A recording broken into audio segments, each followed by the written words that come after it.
తెలంగాణ రాష్ట్ర వ్యాప్తంగా ఉన్నటువంటి కొత్త రేషన్ కార్డుదారులందరికీ మన యొక్క రాష్ట్ర ప్రభుత్వం ఊహించని 3 శుభవార్తలైతే చెప్పిందండి. సో, రేషన్ కార్డు కలిగి ఉన్న వారందరికీ కూడా ఒక్కొక్క కార్డుదారునికి రూ. 3000 డబ్బులు ప్లస్ 8 రకాల వస్తువులు ఇవన్నీ కూడా మనకు నెక్స్ట్ మంత్ నుంచి రేషన్ పంపిణీలో భాగంగా ఇవ్వబోతున్నారు. సో, ఎవరెవరికి ఇవి వస్తాయి, ఎవరెవరికి రావు, ఈ వీడియో చూస్తున్నటువంటి మీకు రేషన్ కార్డ్ అనేది మనకు కొత్తగా 2 రూల్స్‌ని ప్రవేశపెట్టడంతో ఇనాక్టివ్ అయ్యే అవకాశం కూడా ఉంటుంది కాబట్టి, సో, దీనికి సంబంధించి కూడా నేను క్లారిటీగా ఎక్స్‌ప్లెయిన్ చేస్తాను. సో, రేషన్ కార్డు ఉన్నటువంటి వాళ్ళందరూ కూడా ఖచ్చితంగా వీడియోని స్కిప్ చేయకుండా పూర్తిగా చూడండి. తెలంగాణ రాష్ట్ర వ్యాప్తంగా ఉన్నటువంటి రేషన్ కార్డులకు సంబంధించి ఏ చిన్న అప్డేట్ వచ్చినా మిస్ కాకుండా తెలుసుకోవాలనుకుంటే ఛానల్‌ని అయితే సబ్స్క్రైబ్ చేసుకోండి. ఇక పూర్తి వివరాలు వీడియోలోకెళ్ళి గనక చూస్తే ఫ్రెండ్స్, మన యొక్క తెలంగాణ రాష్ట్ర వ్యాప్తంగా ఉన్నటువంటి రేషన్ కార్డు లబ్ధిదారులందరికీ ప్రభుత్వం నుంచి కొత్తగా 2 కాదు 3 అప్డేట్‌లు అయితే వచ్చాయండి. సో, నిన్నటి రోజున మన యొక్క రాష్ట్ర ముఖ్యమంత్రి సీఎం రేవంత్ రెడ్డి గారు, అలాగే బట్టి విక్రమార్క గారు అసెంబ్లీలో బడ్జెట్ అనేది పెట్టినప్పుడు ముఖ్యంగా చూస్తే రైతులకు, అలాగే ఈ యొక్క పెన్షన్లకు సంబంధించి వీటితో పాటుగా రేషన్ కార్డు కలిగినటువంటి కుటుంబాలకు ఒక్కొక్క కార్డుదారునికి 5,00,000 రూపాయల బెనిఫిట్ అయితే మనకు జీవిత బీమాని అయితే ఇవ్వాలని చెప్పేసి రాష్ట్ర ప్రభుత్వం అయితే సిద్ధమైంది. సో, ఇప్పుడు ఈ యొక్క జీవిత బీమా అనేది మనకు జూన్ మాసం నుంచి అయితే స్టార్ట్ అవుతుంది. ఇది వచ్చేసి మనకు 5,00,000 రూపాయల వరకు వర్తుంటుందనమాట. సో, రేషన్ కార్డు దీనికి ముఖ్య అర్హతగా చూస్తారు. రేషన్ కార్డు ఉంటే చాలు. కుటుంబ పెద్ద గనక ఒకవేళ మరణిస్తే 5,00,000 రూపాయల వరకు ఈ యొక్క బెనిఫిట్ ద్వారా అందుకోవచ్చు. ఇక మనకు సెకండ్ అప్డేట్ గనక చూసుకున్నట్లయితే ప్రెజెంటు మిడిల్ ఈస్ట్‌లో జరుగుతున్నటువంటి యుద్ధ వాతావరణాల నేపథ్యంలో ఆయిలు, పెట్రోలు ఇవన్నీ కూడా మనకు ధరలైతే భారీగా పెరిగిపోతున్నాయి. సో, వంట గ్యాస్ కూడా పెరిగిపోయింది ఇప్పటికే. ఇక మనకు వచ్చేసి ఇక ఆయిల్ ఏదైతే ఉందో, అంటే వంట నూనె ఏదైతే ఉందో, వంట నూనె వచ్చేసి మనకు ఎక్కువ రేటుకి పెరుగుతుంది కాబట్టి ఇక నుంచి రేషన్ షాప్‌లో వచ్చే నెలలో ఇచ్చేటువంటి రేషన్‌లో భాగంగా మనకు దాదాపు 7, 8 రకాల వస్తువులనైతే ఇవ్వబోతున్నారు. సో, 7, 8 రకాల వస్తువులు నేను చెప్తాను చూడండి. బియ్యంతో పాటు పంచదార, కందిపప్పు, అలాగే కందిపప్పు తర్వాత మనకు గోధుమ పిండి 1 కిలో ఇస్తారు. జొన్నలు, రాగులు, అలాగే వీటితో పాటు నూనె మరియు చింతపండు గాని ఏదైనా సరే మరొక ఐటెమ్ అయితే ఇస్తారు. సో, ఈ విధంగా మనకు మొత్తంగా ఏవైతే ధరలు పెరుగుతున్నాయో అవన్నీ కూడా మనకు తక్కువ ధరలకైతే ఇచ్చే విధంగా చూస్తున్నారనమాట. కందిపప్పు అయితే మనకు బహిరంగ మార్కెట్‌లో చాలా ఎక్కువ ధర ఉంది. మనకు రేషన్ షాప్‌లో అయితే మనకు రూ. 60కే వస్తుంది. సో, ఈ విధంగా అయితే ఉంటాయన్నమాట. అయితే మన యొక్క రాష్ట్ర వ్యాప్తంగా ఉన్నటువంటి ఈ రేషన్ కార్డుదారులు మాకు ఒకవేళ రేషన్ బియ్యం వద్దు, సరుకులొద్దు అని అనుకుంటే వాళ్ళకి రూ. 3,000 నుంచి రూ. 3,500 వరకు నేరుగా వాళ్ళకి ఈ వోచర్ కింద అయితే అందిస్తుంది కేంద్ర ప్రభుత్వం. దీనికి సంబంధించి ప్రతిపాదన చాలా రోజుల నుంచి ఉన్న త్వరలో మనకు దీనికి సంబంధించి ఇంప్లిమెంట్ అయితే చేస్తామని రాష్ట్ర ప్రభుత్వం అయితే ఉత్తర్వులు అయితే జారీ చేసింది.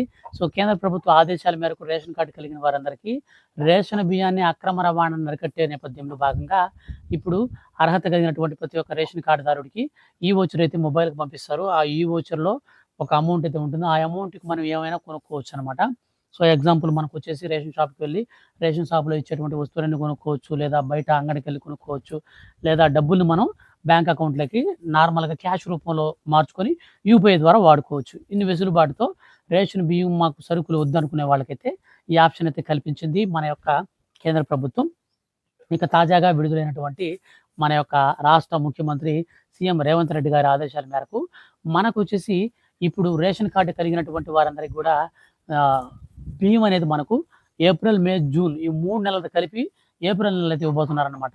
సో, ఇలా ఎందుకు జరుగుతుందంటే మనకు ఎఫ్‌సీఐ సెంట్రల్ గవర్నమెంట్ దగ్గర నుంచి ఉన్నటువంటి ఫుడ్ కార్పొరేషన్ ఆఫ్ ఇండియా ఈ యొక్క ఎఫ్‌సీఐ గూడాల్లో 800 లక్షల మెట్రిక్ టన్నుల బియ్యం అయితే ఉన్నాయి నిల్వలో. సో, ఇవన్నీ కూడా మనకు ఖాళీ చేసేసి ఇప్పుడు ఎలాగో రబీ సీజన్ అయితే వచ్చేసింది. నెక్స్ట్ మంత్‌లో మళ్ళీ మనకు పంటంతా చేతికొస్తుంది. అప్పుడు ఆ కొత్త పంటను తీసుకెళ్ళి మళ్ళీ స్టాక్ అయితే చేసుకుంటాము. సో, కాబట్టి ఇప్పుడున్నటువంటి బియ్యాన్ని ఫాస్ట్‌గా అయితే మీరు డిస్పాచ్ చేయండి. అది అందరికి కూడా ఇచ్చేసేయండి. ఆయా రేషన్ షాపుల్లో ఎండలు కూడా ఎక్కువున్నాయి. సో, ఎండలు ఎక్కువ అవ్వడం వల్ల రేషన్ షాప్ దగ్గరికెళ్తే వడదెబ్బ తగిలి చచ్చిపోయే ప్రమాదం కూడా ఉంటది కాబట్టి మనుషులందరూ శ్రేయస్సు కొరకు కేంద్ర ప్రభుత్వం 3 నెలల రేషన్‌ని ఒకేసారి ఇచ్చేస్తే, సో, యుద్ధ వాతావరణాలు కూడా ఎట్లాగైతే పరిస్థితులు ఉన్నాయి కాబట్టి సో, సేఫ్ అయితే అవుతారనేసి మనకు లాస్ట్ ఒక 2, 3 ఇయర్స్ బ్యాక్ అయితే మనకి సేమ్ అదే విధంగా మనకు దేశవ్యాప్తంగా అన్ని రేషన్ షాపుల్లో కూడా వర్షాకాలంలో ఒకసారి ఎక్కువగా ఉంటే 2 నెలల రేషన్, 3 నెలల రేషన్ ఒకేసారి కల్పించారు. సో, సేమ్ అదే ప్రొసీజర్‌ని ఇప్పుడు ఫాలో అవుతున్నారు. సో, 2 కొత్త రూల్స్ వల్ల మన రేషన్ కార్డ్ కూడా రద్దయ్యే అవకాశం ఉంటుందని నేను స్టార్టింగ్‌లో చెప్పాను కదా! సో, కొత్త రూల్స్ ఏంటంటే ఈకేవైసీ లేకపోతే మీ రేషన్ కార్డ్ అనేది ఇనాక్టివ్ చేస్తారు. రేషన్ కార్డ్‌లో ఉన్నటువంటి ప్రతి ఒక్కరు కూడా మీ దగ్గరలో ఉన్న రేషన్ షాప్‌కెళ్ళి ఈకేవైసీ చేయించుకోండి. అంటే ఈపాస్ మిషన్ ఉంటుంది. మిషన్‌లో మీరు థంబేసి ఈకేవైసీని చేయించుకోవాలి. ఈకేవైసీ కానీ లేకపోతే మాత్రం 100% మీ రేషన్ కార్డ్ అనేది మాత్రం ఇనాక్టివ్ అవుతుంది.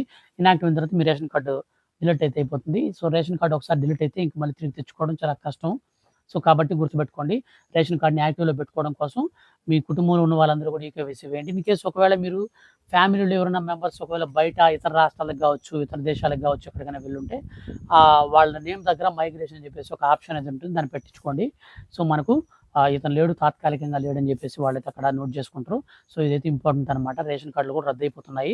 సో, చాలా కార్డులు కూడా ఇనాక్టివ్ చేయబోతున్నారు. ఎందుకంటే 3 నెలల రేషన్ ఒకసారి ఇవ్వబోతున్నారు కాబట్టి ఎక్కడైనా ఒక్క చిన్న కార్డు విషయంలో కూడా పొరపాటు జరిగితే అంటే అనర్హులకు గాని వెళ్తే సో, ఆ అనర్హులు భారీగా అయితే దోచుకొని మళ్ళీ రేషన్ బియ్యం దందా అయితే కొనసాగిస్తారు.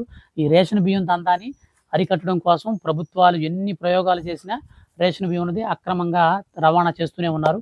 సో, ఇవన్నీ పసిగట్టినటువంటి కేంద్ర ప్రభుత్వం బియ్యానికి బదులు కొన్ని సరుకులు, వాటికి బదులు బియ్యం సరుకులకు బదులుగా డైరెక్ట్‌గా డబ్బులైతే ఖాతాలో వేస్తే వాడికి నచ్చిన బియ్యం వాళ్ళు కొనుక్కొని తింటారు కదా! అనే ఉద్దేశంతో చేస్తుంది. సో, దీనికి సంబంధించి మీ ఆలోచన కూడా అయితే చెప్పండి కామెంట్ సెక్షన్‌లో. ఇంతకీ మనకు రేషన్ బియ్యం ఇస్తే బెటర్ అంటారా? లేకపోతే సరుకులు బియ్యం ఇస్తే బెటర్ అంటారా? లేదంటే మనకు వాటికి బదులు డబ్బులు ఇస్తే బెటర్ అంటారా? ఏదేమైనా మీ యొక్క ఒపీనియన్ మాత్రం ఖచ్చితంగా కామెంట్ సెక్షన్‌లో నోట్ చేస్తే నేను పిన్ చేస్తాను. మీ యొక్క ఒపీనియన్ కూడా నేను తెలుసుకుంటాను. ఇలాంటి మరిన్ని లేటెస్ట్ అప్డేట్స్ కోసం ఛానెల్ సబ్స్క్రైబ్ చేసుకోండి. రేషన్ షాప్‌కు సంబంధించి, రేషన్ కార్డులకు సంబంధించి ఎప్పటికప్పుడు చిన్న అప్డేట్ వచ్చినా, మన తెలంగాణ రాష్ట్ర వ్యాప్తంగా ఏ అప్డేట్ వచ్చినా సరే మిస్ కాకుండా వీడియో చేసి తెలియజేస్తుంటాను. పైపెచ్చు మనకు రూ. 5,00,000 బీమా కూడా వస్తుంది. దానికి కొన్ని డాక్యుమెంట్స్ కూడా కావాల్సొస్తుంది. నేను ఆ వీడియో కూడా అయితే మీకు చేసి తెలియజేస్తూ ఉంటాను కాబట్టి సబ్స్క్రైబ్ చేసుకోండి. Thank you for watching.